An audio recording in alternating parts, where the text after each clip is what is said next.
ॐ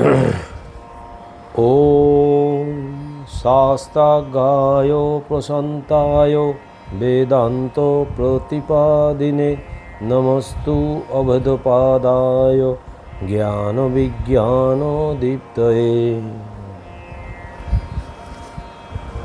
স্বামী অভেদানন্দ মহারাজের লেখা মুক্তির উপায় বই থেকে আমরা পাঠ করছি।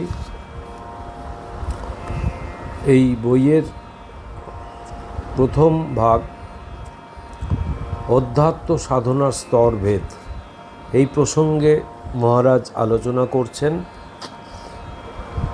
গতকালকের পর দিব্য আত্মিক আদর্শ সর্বপ্রকার সীমার বন্ধন থেকে মুক্ত। যেখানেই সীমা বন্ধন সেখানেই দিব্যভাবের অসম্পূর্ণ প্রকাশ। সুতরাং আমরা যদি আমাদের প্রকৃতিকে দিব্য আদর্শের সঙ্গে সমন্বিত করতে চাই, তবে আমাদের সর্বদা স্মরণ রাখতে হবে যে এই দিব্যভাবের মধ্যে কোনো রকম সসীমতা বা বন্ধন নেই। কিন্তু আমরা বর্তমানে যে অবস্থার মধ্যে বাস করছি তা নানাভাবে আমাদের সীমাবদ্ধ ও পঙ্গু করে রেখেছে এবং আমাদের দিব্যভাবের পূর্ণ প্রকাশের পথে অন্তরায় সৃষ্টি করছে।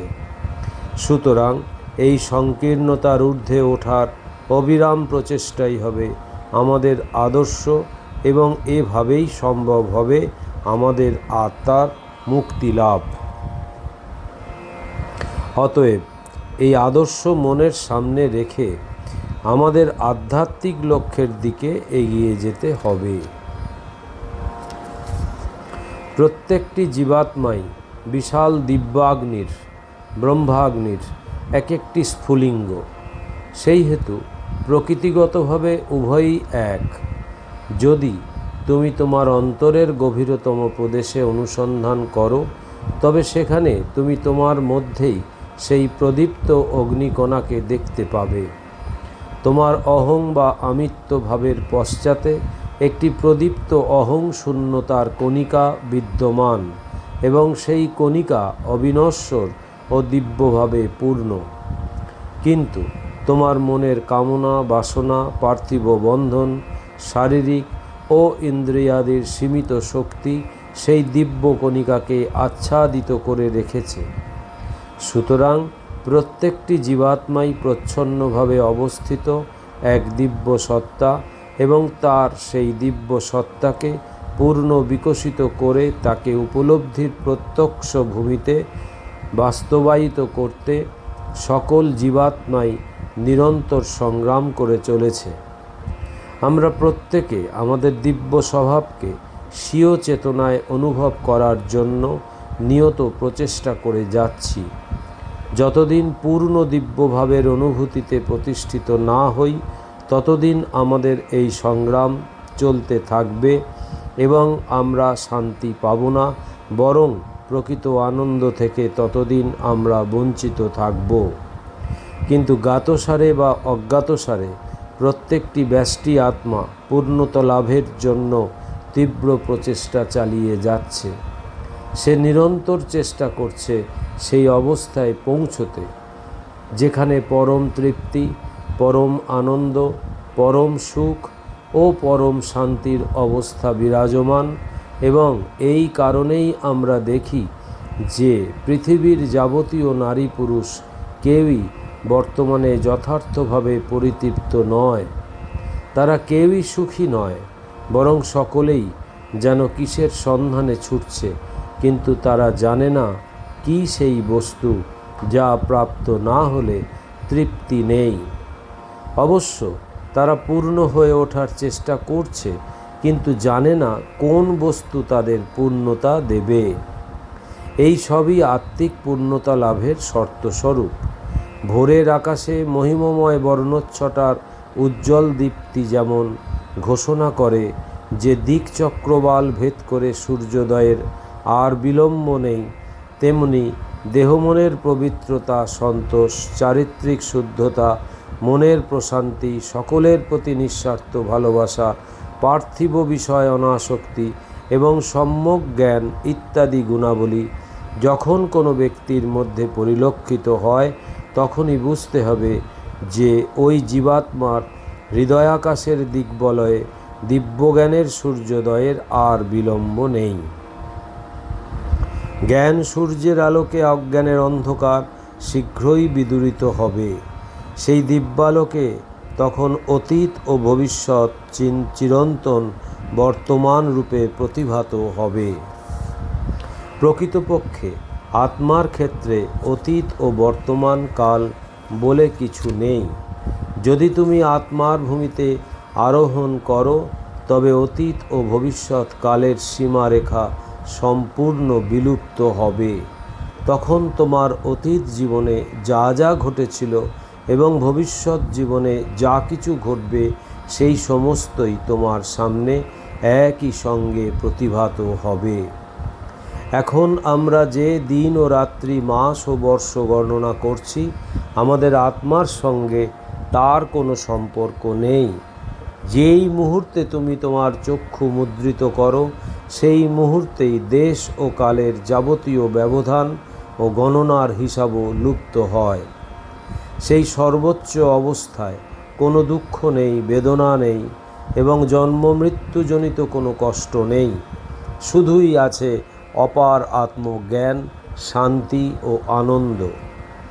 সেই পূর্ণতা বা মুক্তি লাভের অবস্থায় সর্বপ্রকার কামনা বাসনার অসংখ্য বন্ধন ছিন্ন বিচ্ছিন্ন হয়ে যায়। সকল বাসনা বিলীন হয় পরম প্রাপ্তিতে। চিরকালের জন্য বিলুপ্ত হয় সব সংশয় ও সন্দেহ। সেই সঙ্গে মনের সকল প্রশ্নের উত্তর পাওয়া সম্ভব হয়। মন সকল কপটতা পরিত্যাগ করে সরল হয় এবং আত্মা সীমার বন্ধন মুক্ত হয়ে পূর্ণ স্বাধীনতার আনন্দ এবং চিরন্তন শান্তিতে ঊর্ধ্বলোকে আরোহণ করে মহাশূন্যে সঞ্চরণ করে। যে সকল ব্যষ্টি আত্মা বা জীবাত্মা আধ্যাত্মিক পূর্ণতা লাভ করে তারা নির্গুণ ব্রহ্ম বা পরমাত্মার জ্ঞান প্রাপ্ত হয় এবং তাদের ক্ষুদ্র আমি ও বা আমার বোধ বিলুপ্ত হয়। বর্তমানে আমরা দেহাভিমানযুক্ত যে ক্ষুদ্র আমিত্ব বোধকে সবলে আঁকড়ে ধরে আছি এবং নিজেকে অমুকের পুত্র বা অমুকের কন্যা বলে মনে করছি, সেই আমিত্ব বোধ তখন সম্পূর্ণ লুপ্ত হয়ে যায়। প্রকৃতপক্ষে এই ক্ষুদ্র আমির তখন বিনাশ হয়। এই ক্ষুদ্র আমি বা তুচ্ছ জীবভাবের বিনাশে আমরা আমাদের স্বাতন্ত্রতা বোধ হারিয়ে ফেলি, কারণ এই স্বতন্ত্রতা বোধ আত্মার একটা মিথ্যা বোধ মাত্র। আত্মার এই মিথ্যা বোধ অনেকটা একজন অভিনেতার অবস্থার মতো। যখন কোনো অভিনেতা মঞ্চের ওপর অভিনয় করে তখন সে নিজেকে অপর এক চরিত্রের মানুষ বলে মনে করে এবং ওই চরিত্রের আমি আমার ভাব নিজের ওপর আরোপ করে। কিছুক্ষণের জন্য, অর্থাৎ যতক্ষণ সেই অভিনেতা মঞ্চের ওপর থাকে ততক্ষণ ওই আরোপিত ভাবটি সত্য হতে পারে, কিন্তু মঞ্চের বাইরে এলেই অভিনেতা নিজের আপন চরিত্রে ফিরে আসে। ঠিক সেই রকম আমরা সকলেই আত্মবিস্মৃত হয়ে ভিন্ন ভিন্ন আরোপিত চরিত্রে অভিনয় করে যাচ্ছি, কিন্তু প্রকৃতপক্ষে আমরা এই চরিত্রগুলি নই। বস্তুত আমরা বর্তমানে যে আমি আমার বোধ নিয়ে আছি এর সঙ্গে আমাদের কোনো সত্যকার সম্পর্ক নেই। অর্থাৎ আমি আমার বোধের সঙ্গে আমাদের অন্তরের অন্তরতম প্রদেশে যে অবিনশ্বর আত্মা বর্তমান তার সঙ্গে এই বোধের কোনো সম্পর্ক নেই। বর্তমানে আমরা দাবি করতে পারি যে এই বস্তুগুলির মালিক আমরা এবং অমুক অমুক লোকগুলি আমাদের আত্মীয়, কিন্তু কারা আমাদের আত্মীয়? প্রকৃতপক্ষে আমরা ঈশ্বরের সন্তান এবং তারাও ঈশ্বরের সন্তান। সুতরাং কেন আমরা দাবি করব যে তারা একান্তভাবেই আমাদের? তারা আমাদের বলে যে আমরা দাবি করি তা শুধু কতকগুলি পার্থিব সম্বন্ধ বা রক্তের সম্পর্কের কথা ভেবে। কিন্তু রক্তের সম্পর্ক বা অন্য যে কোনো রকম সম্পর্ক আত্মার ক্ষেত্রে প্রযোজ্য হতে পারে না, কারণ সব আত্মাই ঈশ্বরের বা অমৃতের সন্তান। প্রত্যক্ষ ঈশ্বরানুভূতির সেই অবস্থায় ব্যষ্টি আত্মা বা জীবাত্মা ঐশ্বরিক ইচ্ছাশক্তির মধ্যে স্বীয় ইচ্ছা বৃত্তির উৎস খুঁজে পায়। তখন সে তাতেই আত্মসমর্পণ করে ও নিজের ইচ্ছাকে ঈশ্বরের যন্ত্রস্বরূপ মনে করে, তার সাহায্যে ঈশ্বরের ইচ্ছাকেই কার্যকরী হতে দেয়। যে আত্মা পরম সত্যকে লাভ করে সেই আত্মা সতই আত্মসমর্পিত হয়ে যায়, অথচ সেই সমর্পিত অবস্থায় সে কিছুই হারায় না, বরং অনন্ত শক্তি লাভ করে। তখন তার ইচ্ছা শক্তি আগে যেমন ছিল তার চেয়ে অনন্ত গুণ বৃদ্ধি পায়। সত্য সাক্ষাৎকারের সেই অবস্থায় আত্মার মধ্যে দিব্য প্রেরণার সঞ্চার হয়। জীবনের উচ্চতর সত্যগুলি তখন সে জানতে পারে। এই পূর্ণতার অবস্থাকে বিভিন্ন নামে অভিহিত করা হয়ে থাকে। যেমন কেউ এর নাম দিয়েছেন স্বর্গীয় পিতা বা পরমাত্মার সঙ্গে জীবাত্মার প্রত্যক্ষ পরিচয় এবং যোগ স্থাপন। মধ্যযুগীয় খ্রিস্টান অতীন্দ্রিয়বাদীরা এবং আরব ও পারস্যের মুসলমান সুফি সম্প্রদায় এই অবস্থাকে চরম আনন্দাবস্থা বা চরম আনন্দোচ্ছ্বাস বলে বর্ণনা করেছেন। আবার বৌদ্ধরা এই অবস্থাকে বলেন নির্বাণ অথবা পরামুক্তি বা আত্মার স্বাধীনতা লাভ এবং জন্ম মৃত্যুজনিত সকল দুঃখ দুর্দশা ও শোকের নিবৃত্তি।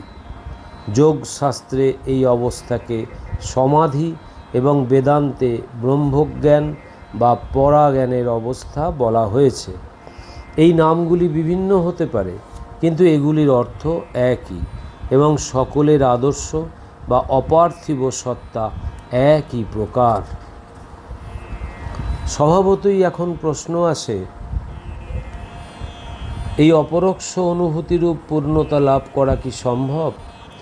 এবং যদি তা সম্ভব হয় তবে কোন কোন উপায় অবলম্বন করে বা কোন কোন সাধনার মধ্য দিয়ে তা লাভ করা সম্ভব, অর্থাৎ সেই অবস্থায় পৌঁছানো যায়? প্রথম প্রশ্নের উত্তরে বেদান্ত বলে পরিপূর্ণ শান্তির মধ্যে অপরাক্ষ অনুভূতি বা ঈশ্বরের সাক্ষাৎকার লাভ করা যায়। সাধারণভাবে কথাটি অদ্ভুত কিংবা সহজ বলে মনে হতে পারে, কিন্তু কার্যত এই সিদ্ধি লাভ করা খুবই দুঃসাধ্য। এই শান্তি কেবলমাত্র বাইরের বস্তু নয়, এটি অন্তরের বা মনের শান্ত অবস্থাও বটে।